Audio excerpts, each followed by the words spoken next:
fampianarana eto Madagasikara ka piraraka sipetatoko hoy ny vovonana fonjeo ny fampianarana. Tatsasym-pandraraha ara-bary malagasy vonoy ny fanjakana amin'ny fatiantoka.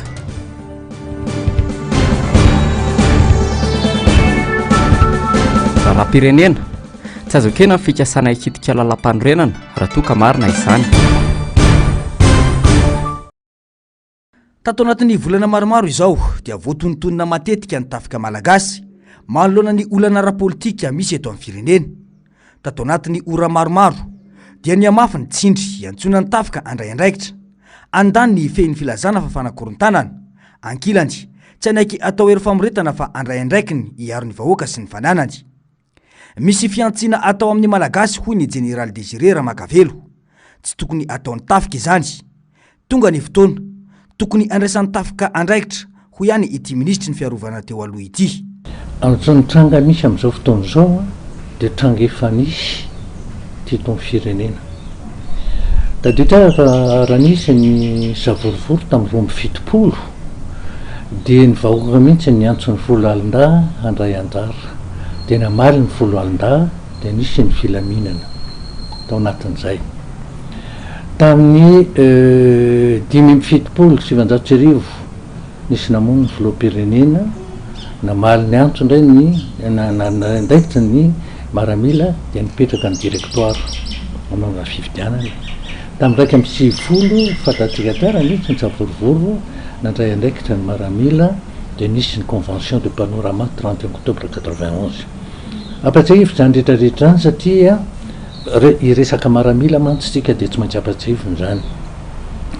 Zava-nisy tamin'ny 2007 tadiditsika tsara rehefa nandray ny fitondrana ny Général Ramanatsoa dia nisy fotoana tamin'ny 477 volana Desambra angamby izay. Ny antony tenenako mihitsy an'le fotoana dia satria za lehibe ny birao faharoa, deuxième bureau, zany hoe mpikirakira mihitsy ny vaovao manerana ny Madagasikara, ary indrindrandrindra tsy nikirakira ny vaovao ihany tompona andraikitra amin'izany hoe sécurité militaire zay zavadray.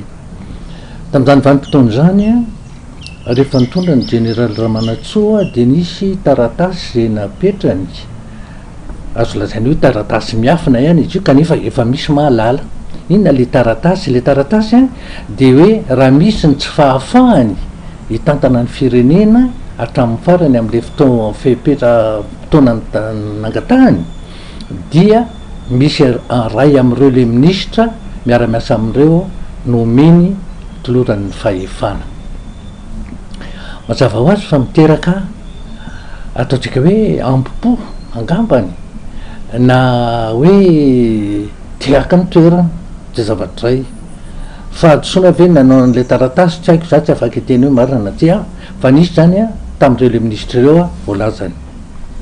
Rehefa tonga nisy fotoana tsavorovoro mihitsy ny tao amin'ny gouvernemanta, tsy mifanara-tsaina mihitsy ny ministra tao na tonga ny Général Ramanatsoa nandritra ny volana Desambra manontolo 2007 tsy mazatsyrivo tsy nidina teny amin'ny birao teny Pabetsony fa nijanona teny amin'ny Villaderos teny amin'ny tranony, satria lasa tsy za tsy hita hoe natahotra fa tsy nanana fitokisana antsony andreo ministra ny gouvernemanta andreo izy. Dia tamin'izay fotoana izay rehefa nisy le savorovoro tao amin'ny gouvernemanta dia voatery ametra-pialana ny Général Ramanatsoa ary tsy maintsy mamoaka n'le taratasy. Rehefa navoaka le taratasy dia nisy ray tamin'ireo ministra zay tena azo lazainy hoe mambahoaka, nisy anakiroa mihitsy ministra mambahoaka, za tsy hanao anaran'olona tena hoe isolo azy. Saingy izao rehefa natsony le ministra mambahoaka hoe isolo azy io dia nametaka fepetra hoe raha za no andraina eo amin'ny toeranao io za tsy afaka hiara-iasa amin'ny ministra anakiray zay mambahoaka ihany koa, tsy afaka. Noho izay fepetra izay dia voatery ny Général Ramanatsoa safidy hoe ka rehefa apetraka ao zay fepetra izay dia tsy afaka hoe ianao no tendreko fa le anakiray tsy ekenao. Tsy eo zany mipetraka ny olana, mazava ho azy zay aloha dia tadio tsara. Rehefa niditra zavadray volana vitsivitsy tao aoriana dia nisy namono le filoham-pirenena tendreny général Ramanatsoa tiako miteny zany savorivory ny ainga tao anatiny a no niteraka ny famonoana filoam-pirenena io zay a ny anankiray tamin'ny raiky amby sivifolo misy ny savorovoro nandray andraikitra indray koa ny folo alina rahampilamina ny tany tsy ny fanjakana de nifara tamin'ireny convention du panorama tamin'ny raiky amby telopolo octobre raiky amby sivifolo tsy mizato tiako lazany a raha ndrafy ny tantara de ozy hoe tadio tsara fa rehefa hoe na atso ny vahoaka na voninandray andraikitra tamin'ny fetrahany directeur militaire na tamin'ny fa nisiny convention de panorama de milamina ny firenetsika fa ny zavatra tena tiako tsoana de ity hoe azadinany no ireo tantara ny lazaiko reo fa tsy hoe matetika fa tena nisy avy ao anatiny no miteraka n'le savorovoro mahita ny zavatra misy am'izao fotoana zao mbio atsaiko tamin'ny 570 tamin'ny 450 tamin'ny 570 tamin'ny raiky amby sivifolo fa maninona ny misy karazana tena hoe fiantsina atao amin'ny vahoaka am'izao fotoana zao tena malasa fisainana mihitsy de lasa ohatrany hoe rehefa amy fiantsina ka mietsika le vahoaka de le vahoaka indray ny lasa vonoana fa hoe tady anonga-panjakana azadiny efa fa zavatra efa nisy hoe avy ao anatiny no mipoitra le lonolony mba tia hakana ny toerany ze eo tady dio tsara zay a zay zavatra y ary io le fahefan'io a na io voninahitra io toy ny vola ihany izy io arakaraky ny anana anazy ny vao maika koa anyrina anana bebe kokoa ka raha eto am'ty toerana eto ty anao de teo iakatra ambonimbony tokoa azadino zay zavatra y satria ny zava-misy a de hitatsika tsara mihitsy fa raha tsanatrika miongana hoe misy fionganany io fitondrana io a de fa mazava ho azy izy no aka n'le toerana zavatra nisy oa zany tantara mipetraka tsy azo afany zany ary a mampandalina tantara efa nanaraikitra teto am'ty firenena ny antony iresahako an'izany am'izao fotoana zao satria tena miverina any amin'ny ataotsika hoe any amin'ny efatra amby fitopolo sy vanjato sy arivo tsika am'izao fotoana zao miverina any tamin'ny gouvernement Ramanatsoa ka tokony hitandrana satria tsisy ahita tombotsoa mihitsy amy savorovoro ary ny tena tiako hoe hitandrana de sika ao amin'ny folo alina atram'izay tsika natoka tany roa amby fitopolo 5 amby fitopolo ray amby sivifolo nandray andraikitra nahitana vahaolana teto am'ty fireneny ty tsy am'izao fotoana zao mihitsy no andraraky elombendo ny folo alina araky dieritserito io moa samy manana ny safidiny fa ny antony iverenana amy tantara mba hatonga saina tsika rehetrarehetra mihitsy tsy anavahana na any amy fitondrana na any amy mpanohitra na mitafika na ty amy vahoaka zay ny antony hitenenana an'izany tantara izany anjaratsika ny mieritreritra fa amiko tsy misy mahita tombotsoa amy savorovoro amy fifandonana amy fifamonona zay ny zavatra tiako afatra tsara ataoko amitsika fa am'izao fotoana zao tena anaovana inina atao ny isin'ny savorovoro mba isin'ny fifandonana mba azahoana toerana eo am'zay eritreretina ho alay manana andraikitra feno amin'ny fandaminana ny firenena ny tafika malagasy hitanao fa tamin'ny fotoana iara-valomanana rehefa trapasaranana be izy a le nameny ny tafika indray le fitondrana fa ny namena ny tafika hoe isy directeur faharoa de tonga de reo le olona mitendreny reo tonga de nameny anjarajoel le fitondrana zay zavatra ny a zany zavatra nisany verimberiky foana ny tafika malagasy tsy mpanonga-mpanjakana fa hoe mitady vahaolana ampirindra ny fitondrana sy ny fiainany vahoaka zay ny a zavatra fantatro ary zay ny ainako hatram'izay marina fa am'izao fotoana zao moa miova daholo ny zavatra rehetrarehetra fa zany ny ampatray avako an'izany tantara zany ka io safidy io fa ny antony nametrahako ny tantara na tany amy roa amby fitopolo na tany amy 5 amby fitopolo na raiky amby sivifolo nanelanelana foana ny tafika ary nahitana vokatra tsara teto am'ny firenena ary miverina mihitsy any amin'ny ara-dalàna ny fitondrana amy fanajana lara-panorenana ny samy eo anivon'ny-mpitandro ny filaminana no mifandridotra ankehitriny satria tafiditra lalina ny resaka politika amiko aloha de mampalahelo a raha ohatra ka ny hoe ny tompona andraikitra amin'ny atao hoe filaminam-bahoaka eo amin'ny fiarovana ny vahoaka tsy ny fanana ny ifandona tena mampalahelo mihitsy any zavatra any ary tena mampieritreritra tadinio fa nytantara ny mipetraka nytantara mipetraka mety marina fa mety misy hoe tombontsoa arovanao mahatonga zay fa nytantara mipetraka ary eo amin'izareo fa miteny zay hoe tantara mipetraka zay tadio fa manana taranaka ianao ny zavatra nataonao androany any amin'ny taranaka ao mbola misy mitantara ihany fa sao de mieritreritra hoe sy zanga tratan'izany zanga eo tsony ary fa nitaranaka ao tsy nanao ininona ny lasa voasiketa sy voaosopotaka noho ny napetraka zao raha aman-dreny ary zay no tsy tokony adino hoe nitantara tsy mba fanadino ary indrindrindrindra moa de tsapatsika am'izao matoa miteny zany zany de hitatsika mihitsy fa hoe nitantara miverimberina de rehefa misy fahasarotana sy savorivory de tsy maintsy tafiditra ao anatiny foana le folo alin-draha na angatahany izy andray andraikitra na tavetrany izy de mijoro mandray andraikitra zay fotsiny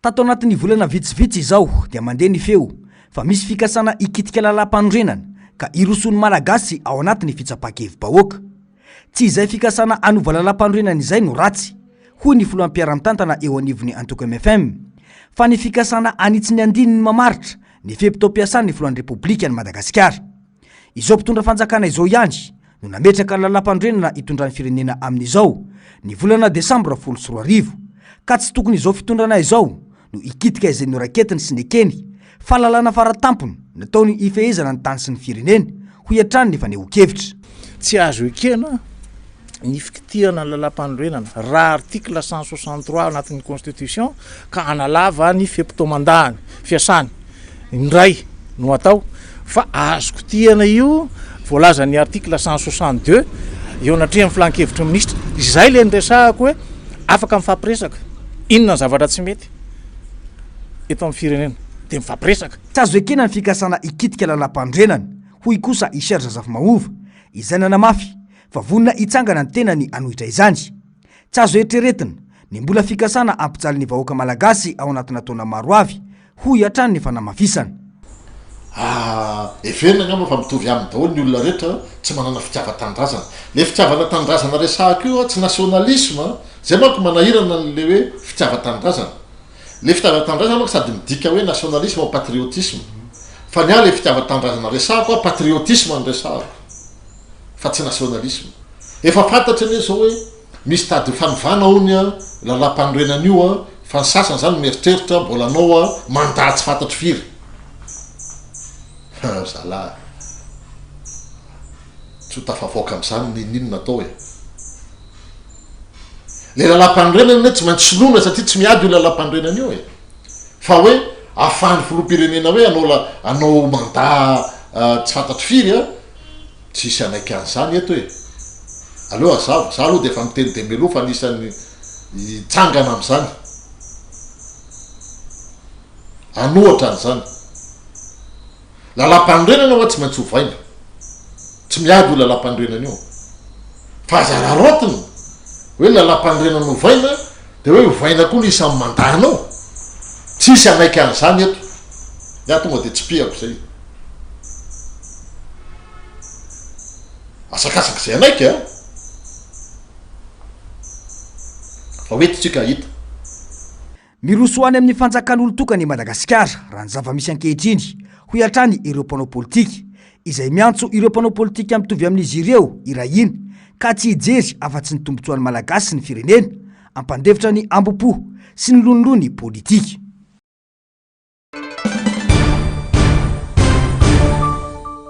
nivoaka tamin'ny fanginan'ireo vondrona toko politika mivondrona ao anatin'ny diovy Madagasikara manoloana itoetra rahampirenena ankehitriny tsy takona fena ho izy ireo fa mibaribarina izy fahombiazam-pitantanana nataony izao fitondrana rajoelina sy tsai Christian izao misy olany miverimberina ny fanitsakitsahana ny lalam-panorenana sy ny didijadony voaporofo ihany koa fa tsy misy mihitsy ny fifandimbiasa mpahefana azo amin'ny alalan'ny fivitianana manamafy ny asarotany toetra ara-politika ara-ekonomika ara-tsosialy misy edo Madagasikara izahay ny fanitsakitsahana miverimberina ny lalam-panorenana sy ny didijadona voaporofo zao fa miainga amin'ny valim-pifidianana mivoaka ny alatra sy osoka ataon'ny mpitondra tsy misy mihintsy fifandimbiasa-pahefana amin'ny alalan'ny fifidianana. Tsy azo idivirana ny sy ny fipoana ara-tsosialy eto amin'ny firenena hoy ny fanamafisana. Azo tsapaitanana ny fampanantenana pokaty eto amin'ny mpitondra. Mitombo ny kolikoly, tsy lazany intsony tsy fandrimpalemana ny fitsaram-bahoaka noho ny tsy fatokisana ny rafi-pitsarana eto Madagasikara. Mazava zao fa azo tsapaitanana ny fampanantenana pokaty ataon'ny mpitondra. Mitombo ny kolikoly, manjaka ny tsy fandrimpalemana ny fitsaram-bahoaka noho ny tsy fahatokisana ny rafi-pitsarana eto Madagasikara. Tsy rariny ary tsy azo ekena intsony ny toejava-misy eto Madagasikara. Hita ary voapirofo ny fandafosana ambongadiny amin'ireo vahiny ny tany sy ny harem-pirenentsika. Tsy azo idivirana intsony ny siny ny fipoahana ara-tsosialy. Miantso ny vahoaka malagasy izy ireo manoloana izany, aneo firaisan-kina, anovana ny rafitra ho amin'ny fanarenana ifotony ny firenena. Tsy misy vahoaka resy amin'ny taniny rehefa mivondrona hoy ny fanamafisana izy ireo. Ry vahoaka malagasy, manainga atsika andrehitra lay otrikafo ny fitiavan-tanindrazana ao anatintsika ka anao tongotra miara-mamindra sy tanana miara-mandray ary soroka miara-milanja ho amin'ny ady masina. Aza mangatakandro intsony fa aina ity hoy ny rainy manonja. Fotoana zao hanovatsika ny rafitra ho amin'ny fanorenana ifotony refondation de l'État. Alao ery ary ry malagasy mpiray tanindrazana fa tsy misy vahoaka resy amin'ny taniny rehefa mivondrona. Amin'ny mahazava-dehibe sy saro-pady ny atao hoe tombontsoa ambony firenena sy ny vahoaka maro anisa dia manohana ary mandray anjara amin'ireo dinika ho fanambarana ny herin'ny fanoherana eto Madagasikara ny cellule de crise Diovy Madagasikara raha ny fanamafisana izy ireo. Tafiditra ao anatin'izany ny fanatanterahana atrikasa ataon'ny HPM ny sabotsy 7 janoary 2022 izao ary antsony anatoko politika sy ny malagasy resy lahatra amin'izany. Mitakiny sy ny famatorany eo amin'ny samy mivondrony fanoherana izy ireo, andio sy amongotra hatrany mifakany ny rafi-panjanahana misy eto sy ireo tsy maty voalavo kibo minimikipy manoloana zao toejava-misy izao. Mitakiny ampitsarana ny fampiororona ny mpitarika politika sy ny vahoaka malagasy izy ireo satria ekeny ny lalam-panorenana ny fanehoan-kevitra malalaka eto amin'ny tanin'ny Repoblika.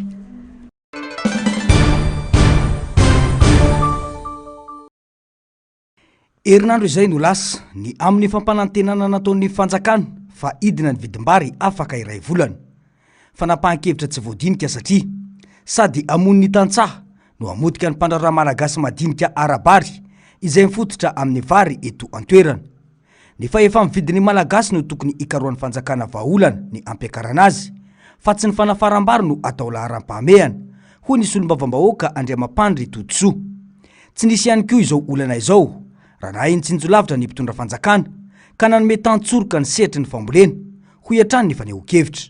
Zay le hoe ny olona mpitondra dia tokony malala ny zava-misy ary itsika zao a 4 taona aman'arivo taona no import no afarana avany ivelany nefa isika mamboly manatambary itapezape mihina raha le tatsaha eto toerana no ampina ao anatin'izay tsarovy a fa raha manafaritsika vary na zavatra maro isan-karazany avany ivelany dia mitomboky ny vidiny lasa mividy lafo zany ndray zany a ny olona ao anatin'izay rehefa fa efa mividin'ny olona mimiena ao anatin'izay dia misy koa ny inflation na vitangan'ny vidim-piainana ao anatin'izay dia ny olona mamokatra le olona tsy ampinao nefa ndray avy eo zany a le fanapidinanao an'izy dia tsy araka ny tokony izy ao anatin'izay dia ahoana zany reo atatsazy alay amin'ny vola zay nanao an'ireo ny zezika ambony ny masom-boly avo dia avo ny vidanana azy dia amony tatsavy zany natao ao anatin'izay ka io zany dia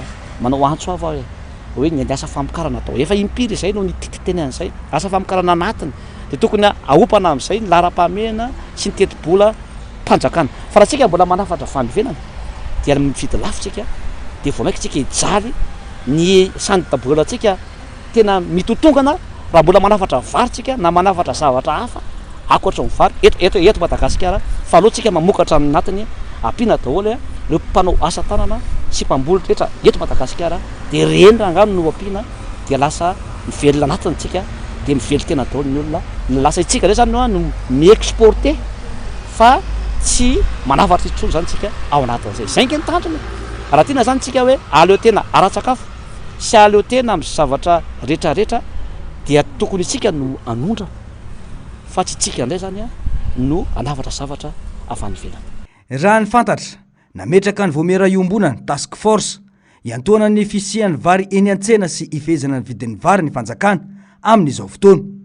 Ofehezina 700 ariary ny kapoaka ho an'ny vary izay afarana. Arak'izany, noho ny fa efa mividy iena ireo anjefan'ny vary malagasy ary isy fiantraikany amin'ireo mpandrara sy ireo mpamboly vary avy eto an-toerana izany, andrasana ny toyiny.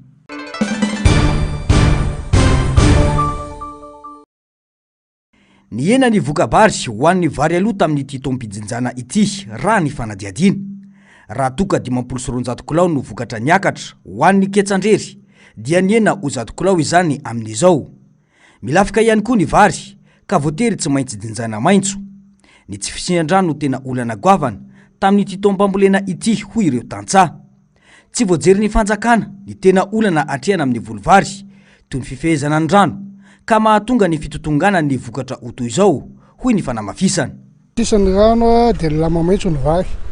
Rehefa lama maintso ny vary dia simba zany no nidirany rano dia tsy maintsy asorina satria toboan'le rano izy dia simba lo le vary. Dia sarotsarotry ihany zany aloha zany le tompambolena amin'le resaka rano. Fa raha ohatra ka hoe anketsanjery zany tokony azahoana amin'ny 250 200 kg nefa ny amin'izao izy any amin'ny sanga mahita raha tena betsaka. Dia zany mahasarotsarotry an'le fambolena fa tsy dia misy mamintsony amin'le resaka tohadrano, resaka tsikafo na resaka loto zany tontolo iainana mihitsy zany ny simba. Dia sy betsaka ny simba amin'ny resaka fambolena fa azarana le manao moa dia tsy maintsy manao foana. Ny solombavana ety, solombavambahoaka ety amin'ny 6e arrondissement aloha zany dia manampy anay amin'ny resaka fahalalana tsikafo na manampy izay vitany mihitsy izy amin'ny resaka fambolena ety. Miakatra ny vary aloha ho an'ireo tantsaha ety amin'le makibetsy mitatatra sy landera. Ny fandrimbona sy ny arahan-drehetra ny faly ny vokatra niakatra na dia tsy araka ny tokony zaza izany. Mitaky fanohanana ny tantsaha malagasy hoy ny fanamafisana. Tsy vitany hoe manampy ara-pitaovana sy ny ara-bola ny tantsaha fa tena misona mihitsy miaraka amin'izy ireo ary manampy manao dika modely ary mampiseho any vahoaka malagasy sy ny mpitondra hoe mila misy noatra zany ny mpitondra ary mila jerevana ny tantsaha fa ny vary izay tena hoe io zany no tena hoe hain'ny malagasy ary isan'ny sopotry ny vary ety aminay ety mbo manarina sy ateroka ety ale makibetsy mitatatra sy lany rety fa dia tsisy mpijery fa dia hitantsika amin'izao zao fa ny fivoahan-drano sy ny fividianan-drano dia misedra olana satria raha ny amin'ny faritra avo zao dia tsy nisy ny rano dia kely ny vokatra tamin'ity taona ity fa tany amin'ny faritra iva no mba metimety zany ny vokatra satria ny diran-drano reny tao anatin'izay dia mandalo fotoan-tsarotra mihitsy ny tantsaha ety aminay amin'izao fotoana izao ohatra zao ny zezika ny masomboly dia lafo dia lafo tsy zakany tantsaha tsony zany izay ka dia manao antso avo ho an'ny mpitondra fanjakana mba hijery manokana izay zezika sy masomboly zay tokony amiraina.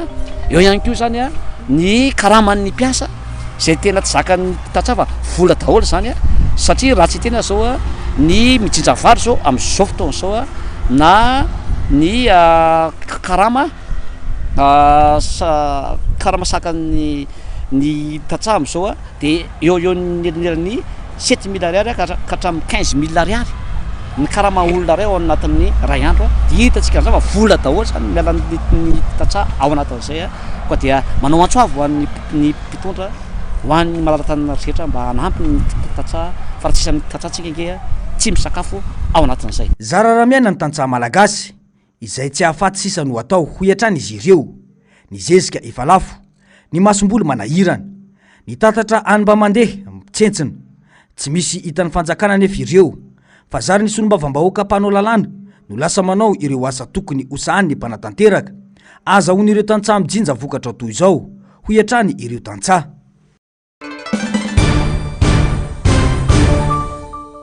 Ao anatin'ny vanim-potoana maitsoatra isika amin'izao. Lany vola tamin'ny fetin'ny faran'ny taona sy ny taom-baovao koa ny ankamaroany malagasy ka tsapa ny fahasahiranany tsirairay. Hitantaratra eny amin'ny tsena rehetra eny izany hoy ireo mpivarotra. Misy hatra ny fanjifana hoy ny fanazavana. Amin'izao mbola volana janvier tanandao zao mba tsy manam-bola mihitsy. Tena mialafo le fiainana moa miasarotra mihitsy ny amin'izao. Ny vola ampiasaina raha vao kelikely ny ampiasaina ohatra hoe mahazo karena be dia be ny tombom-barotra azo kely dia kely dia tena hita mihitsy hoe tena sahirana ny olona tena miasarotra ny fiainana amin'izao. Misy akona amin'ireo mpivarotra ny fiovaovan'ny toetrandro. Nandritry ny maintany ohatra, kely ny vokatra ka lasa mampiakatra ny vidin'entana ireo mpivarotra sasany ahazo ny tombony.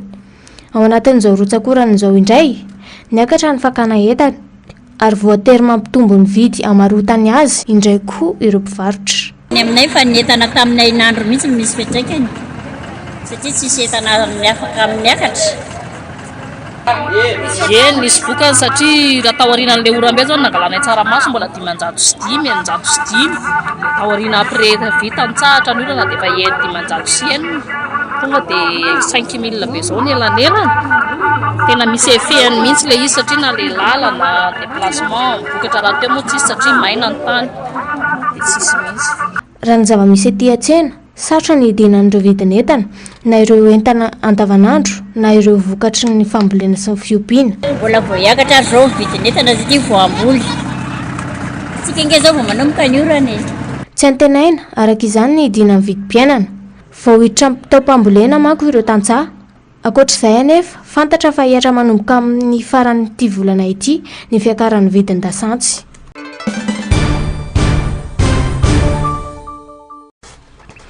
Enina amin'ny 700 kilometatra mianavaratra miala eo Ambondromamy hiazo an'Antsiranana ny lalam-pirenena fahaenina. Vokatry ny fandalovan'ny rivo-dozatika lehibe teto amintsika, indrindra tany amin'ny tapany avaratry ny nosy iny, dia dibo-drano nanomboka ny alahady alatsinainy ary talata lasa teo ny tetezan'ny mahavavy amin'ny lalam-pirenena fahaenina iny. Torak'izay koa ny fahavoazan'ny tetezan'ny fasy eo anelanelana Ambilobe sy Ambanja. Mizarazara araka izany ny fandaminana ho an'ireo taxi brosy miasa amin'ny lalam-pirenena iny. Voalohany aloha mikasika an'ilay hoe fatapahana RN6. Raha dia zany eo amin'ny tetezan'ny mahavavy, izany hoe miala kely ny tanàna Ambilobe, ilay vokan'ny tanàna Ambilobe raha ohatra ka ho aty an-tanà iny no hoe difitry ny rano dia tsy afaka nandehanana mihitsy to anatin'ny andro vitsivitsy zay manomboka ny lahady latsinainy talata. Dia ny anankiray indray eto amin'ny tetezan'ny fasy, izany hoe eo anelanelan'ny Ambilobe sy Ambanja zay tetezan'ny fasy zay dia io indray le fatapahana tamin'ny herintaona dia natao radie dia lasan'ny rano ny apahany amin'ilay radie dia tsy afaka andehanana mihitsy aloha zany satria dibo-drano ilay izy amin'izao fotoana izao. Miampita intelo raha ny vaovao vao tonga any Antsiranana noho ireo fahasimban'ny foto-drafitrasa. Na dia eo aza nefa ny fahasarotana dia tsy niova ny sarandalana ho an'ireo taxi brosy sy mitatitra amin'ny lalam-pirenena fahaenina iny. Roa alina sy iray hetsy ariary izany raha ho any Antsiranana, saingy rehefa tonga eo amin'ny lalana tapaka dia ireo mpandeha no miantoka ny fiampitany amin'ny lakana na vedety hahazoany manohy ny diany miampita amina taxi brosy hafa indray. Fandamina kosa amin'ny ankapobeny misy aloha ireo fiara taraiky eo ampovoany, izany hoe tavela eo amin'ilay ampovoany eo anelanelany eo amin'ilay sako teo. Dia misy koa ny fiara ary ampita amin'ny mahavavy, izany hoe afaka mandeha makany Diego dia ireo fiara izay taraiky eo amin'ilay anelanelany no mitatitra an'ilay olona avy eo amin'ny ifasy marapatonga eo amin'ny pont mahavavy dia eo indray izy mipita vedetana lakana dia mitondra makany misy fiara indray avy eo mandray azy makany ny sarandalana aloha tsy niova raha ho an'ny tiekomoniko fa araka anteneniko teo hoe tsy maintsy mitombo satria le olona zany tsy maintsy manomana an'le frais eo amin'le mandeha vedety na mandeha lakana le fampitana. Raha ny fantatra moa dia rehefa ritra ny rano vao azo hisorohana ny fanamboarana. Tsy latsaky ny 3 andro no ilaina amin'ny fanarenana ny simba. Miteraka fahatyantoka ho an'ireo mpandeha izay mandoa sarandalana mihoatra sy ho an'ireo mpandraharaha misehatra amin'ny lafin'ny fitaterana ny fahavoazana toy izao. Miaina manko ny fivezivezena raha ny fanazavana. Amin'izany rehetra izany moa zany ny coopérative manana fandaminana. Misy ny coopérative zany miara-miasa amina coopérative hafa. Misy kosa nefa ireo coopérative manana fiara izay eo anelanelany eo mihitsy dia mety foana satria ny fiarany misy eo ampovoany dia misy ary ampita dia mandeha foana ihany.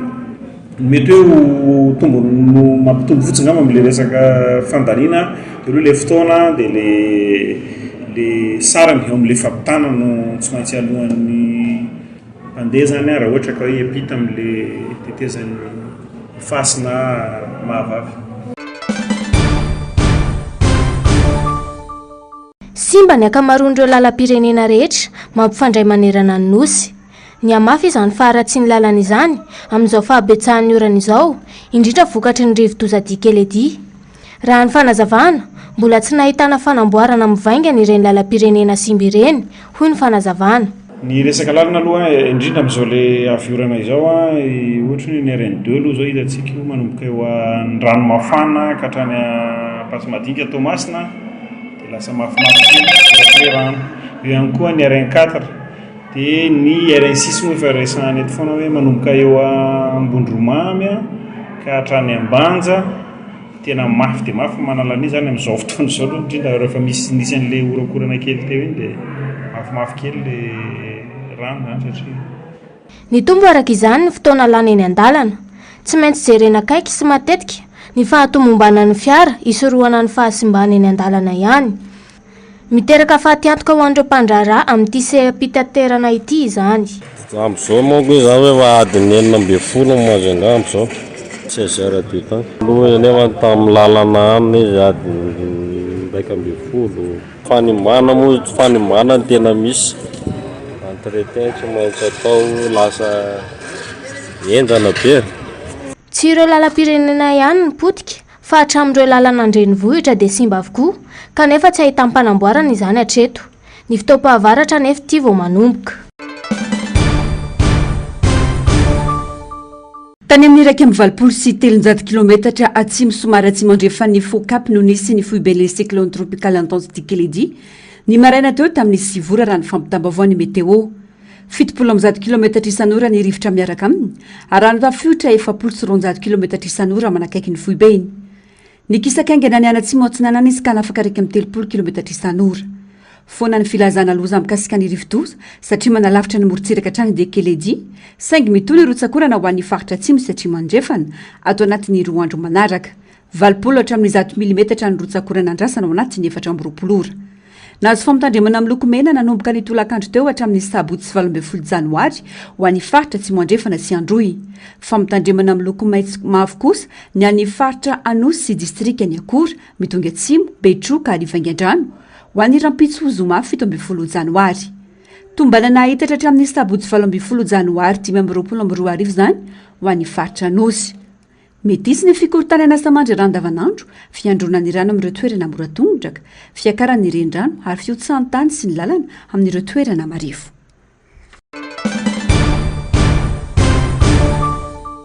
Fitaovana hidrirama maro sy fampitaovana elektronika maro be ao anatina kantonera valo no atao lavanty any Toamasina raha ny loharan'ny-baovao. Etam-barotra tsy voafafa amin'ny fitondrana petraboly ireo raha ny fampilazana navoaka ny teo anivon'ny fahatseranana. Misy fepetra manokana raina amin'ny lavanty. Natokana ho an'ireo orinasa samiasa eo amin'ny sehatry ny famokarana sy fitsinjarana herinaratra ho an'ny vahoaka ihany zany raha ny efa namafisana. Atao amin'ny alalan'ny vola ny fifamovarotana ary tsy maintsy miala ao anaty kontenera ny entana lafo 720 ora ohatry ny fanomezana ny bon enlevé. Misy kosa ny sarany raha toka tsy tafavoaka ao anatin'io fipotona io ny fitaovana no vidiny. Tsy misy mandeha amin'ny laona ny fampianarana eto Madagasikara. Mbola tsy hita ny valin'ny andrana tamin'ny fandaharam-pampianarana efa nitotosaina tamin'ny 4 taona lasa, hoy ny vovonana vonjeo ny fampianarana androany, mahakasika ny fitotongana ny fampianarana eto Madagasikara ankehitriny. Fanampin'izany, programam-pampianarana roa no mihatra eto Madagasikara. Tsy fantatra mazava amin'ireo izay tena tokony arahana raha nambaran'ireo avy ao amin'ny vovonana vonjeo ny fampianarana hatrany, fa toa andrakandrana avokoa no ampiarina. Mangataka mpanajana ny ministeran'ny fanabeazam-pireneny izahay. Aiza tompoko ny valin'ilay andrana natao efa ho 4 taona zao mikasika ny programme d'étude na programa mpampianarana vaovao izay natao teo anivon'ny Cisco 7 amin'izao akatoky ny fanadinam-panjakana izao dia mitaky paikady matotra mikasika ny fikarakarana sy ny fiarovana ny laza adina izay. Antoky ny fampandrosoana ny Madagasikara ny ravi-panabeazana sy fampianarana misy eto an-toerana toa tsy zarizary sy ataoko totoa nefa izany raha ny zava-misy ho an-trany ny fanamafisana pirofo mivaingana amin'izany lalàna misy eto amin'ny firenena eo amin'ny sehatry ny fanabeazana solombavam-bahoaka 3 ao anatiny 3 no nandany io lalàna io mba rariny ve zany momba ny fampianarana le lalàna tena nijerena tokoa ve fa sahazany malagasy io lalàna io andininy maro no manondro zavatra tsy lojika tsy mazava ary tsy mitombony ohatra 119 123 130 666 ka mety hiteraka olana eo amin'ny fampiarana ireo zavatra tsy mazava ireo any amin'ny famiatrahana décret d'application tena gaboraraka petatoko ary kototo ity fitantanany ity nefa antoky ny fampandrosoana any Madagasikara izy ity tsy misy afa-tsy ny fanovana eny fotony ny vahaolana anarenana ka mpandehanana indray ny sehatry ny fampianarana eto amintsika natsangana arak'izany ny tranokala www fampianarana mendrika.mg ahafahany rehetra manosikevitra ho fanatsarana ny tontolo ny fanabeazana eto an-toerana azony ireo zaza malagasy fanabeazana mendrika ny mahaolona anampina ireo ankizy mpianatra te hiovalalam-piofanana sy tsy mbola tafiditra tamin'ny fidirana teo aloha dia nisokatra nanomboka androany ary itohirampitso ny etsika fanomezana tombony ho an'ireo tanora maniry ny anohy fianarana ambaratonga ambony etsika zay karakaray ny Madajeune ampafantarana ireo sekoly ambaratonga ambony miisa 520 ny tanjona dia ny anampy an'ireo mpianatra afaka baccalauréat tamin'ny herintaona nefa tsy tafiditra izy tamin'ny volana septembre sy octobre iny mety hoe noho ny antony maro samihafa mety hoe tara inscription ohatra izy na hoe safidy mihitsy izy hoe akapozy kely taorina nazahoana baccalauréat dia Madajeune mbola manome chance ho an'ilay mpianatra zany mba tsy ho very herintaona ilay mpianatra fa mbola afaka mandray ny ireo université mpiara-miasa Madajeune amin'izao fiandohan'ny taona izao dia zay ma salon de l'étudiant spécial rentrée décalée na deuxième vague zay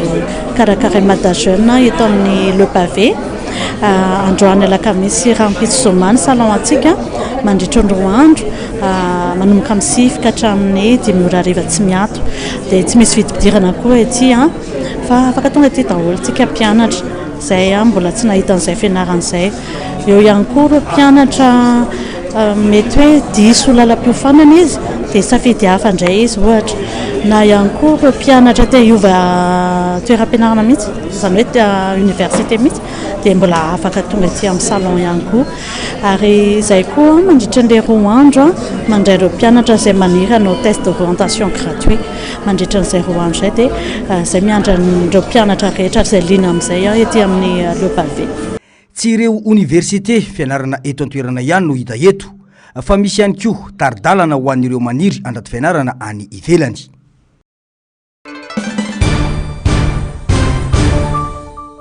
ny folo isanjaton'ny fako eto Madagasikara dia fako plastika avokoa akora saro-devonina ho an'ny tontolo iainana ny plastika kanefa akora azo avadika zavatra hafa vitsy anefa ireo orinasa eto amintsika misehatra amin'ny fanodinana fako plastika raha oharina amin'ny fahabetsahan'ny fako misavovina etsy seroa fako plastika manodidina ny 3 taona isan'andro no ahodina eto amin'ity orinasa tsy miankina iray ity avitana fitaovana maro karazana fampiasa amin'ny fiainana andavanandro ireo fako voahodina eto tsika le emballage plastique ohatra zao anamboaranay sac ohatra zao sac éco-goodies ny antsoinay anazy vita amin'ny emballage plastique reny dia ankoatran'izay ihany koa ny taratasy sy ny baoritra ataonay combustible zany hoe anaovanay charbon écologique zany hoe combustible anaovana fampiretana afo ho an'ny orinasa mahavita hatramin'ny 3 tonnes par jour de valorisation et collecte zany raha ny zava-misy tsy miavaka araka ny tokony ho izy ny fako eto amintsika mitambatambatra avokoa na ny fako plastika na ny fako organika any ka sarotra ny manavaka azy. Ireo fako avy any amin'ireo orinasa lehibe ihany no mahafeno ny fepetra hatreto. Manomboka ikitika ny fako ny isa tokantrano eto Antananarivo ny anombohana anazy. Ny plastika rehetra aloha zany dia eo ihany koa ny aluminium. Mandeha par gony le izy ny gony ray ray alina ariary. Sehatra mivelatra ary mbola azo trandrahina tsara ny fanodinana fako eto Madagasikara. Manome asa ho an'ny mponina no mandray anjara amin'ny fiarovana ny tontolo iainana. Tsikaritra tokoa manko fa mazoto manjifa ny vokatra azo avy amin'ireo fitaovana tsy miasa intsony ny malagasy raha ny fanazavana hatrany. Raha omendanja sy ampiroboroboina ny sehatra tahaka itony dia antenaina fa hiena ny fako mitoby any Andralanitra. Ny eto Andrenivohitra izay manana fako 750 taonina isan'andro izay manome 3 alina sy 5 taonina isan-taona raha ny tontalin'ny fako voangona ny taona 420 ankoatr'izay mety mba hiena ireo fako plastika 9 tapitrisa isan-taona mivarina any an-dranomasina izay mamono ny 700 n'ireo vorona an-dranomasina sy ny loza mitatao ho an'ireo zava-mananaina 520 karazana. Raha vao mandalo ety amin'ny tsena be ny Koum, voasarika avy hatrany ny maso amin'ireo asa tanana maro be isan-karazany amidy ety. Hita ety avokoa manko na ny poketra na ny haingon-trano isan-karazany na fitaovana ilaina andavanandro toy ny vilany sy ny maro hafa. Misedra olana nefa ity sehatra ity ankehitriny noho ny fahavitsin'ireo mpizahatany tonga eto Antananarivo. Nanomboka ny faraparan'ny taona teo ny natsapan'ireo mpivarotra izany. Ireo mpanjifa eto an-toerana nefa dia tsy liana loatra amin'ny asa tanana vita malagasy. Tsena ny ara malagasy zany rena ka avitsina mihitsy zao ny vidy am'izao na vazara tsy dia misy mpiveditsony to moa zany raha mahita fa tsika mahantra amin'ny malagasy dia tsy dia mahana fahefana tsony ahafahana mividy an'le reny izy ty le zavatra vita malagasy.